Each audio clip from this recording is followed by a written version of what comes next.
I'm sitting in the bed of my truck, relaxing, hydrating, and dawned on me I did want to try something new. I know that we're all out here working, trying our best for companies that don't give a shit about us. In my particular situation, I'm a paramedic. I've been one for over 12 years. Seen a lot of things, worked 911 and IFT. And I'm starting to think that the odds are just stacked against the little guy. And I'm interested in hearing little guy stories, so I thought I'd share some of my own. Most recently, I left a ambulance company to go do interfacility work for a hospital. When I started working for the hospital back in August, I was promised a $5,000 sign-on bonus. I was told that would come on the first check because the first check's usually short. Of course, I had to wait an extra week for that, but kind of assumed I would because, companies are assholes that way and hold on to their money.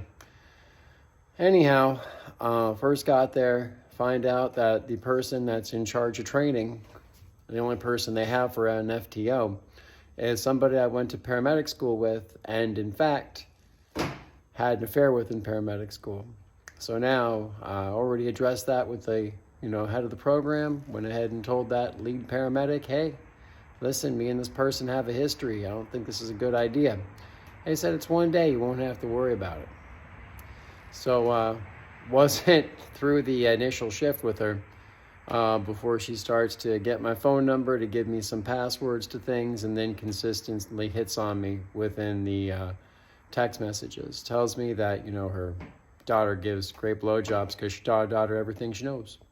Yay! Guess she already knew how to cook. Anyhow, this goes on for months. I'm left to have a choice here whether I can be part of the in group or the out group. Chose to be part of the in group because, I don't want to run my head off, rather have an easy life.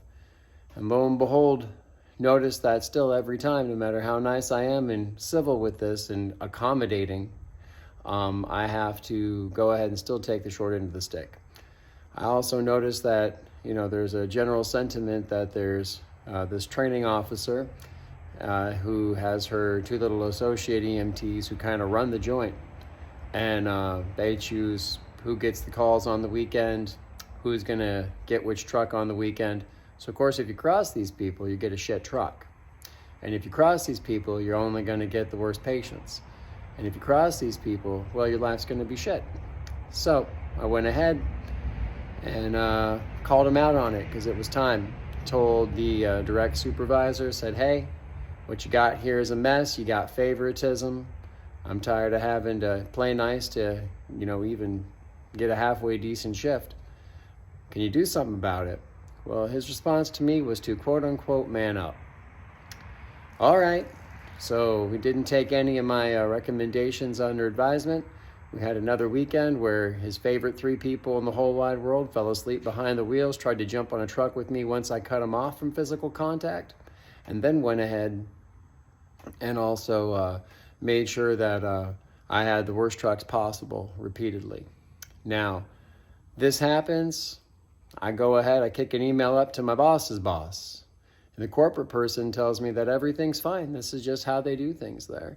That's an interpersonal problem and shouldn't contribute to anything. And certain people were hired and promised a schedule so they can do whatever they want, as opposed to putting both those EMTs on trucks and letting the poor son of a bitch who saddled with me dispatch. So at least we know the random person isn't playing favorites. All right.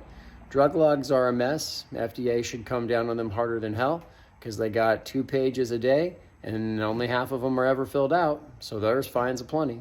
They don't listen. They do whatever they do. Entirely dissuaded.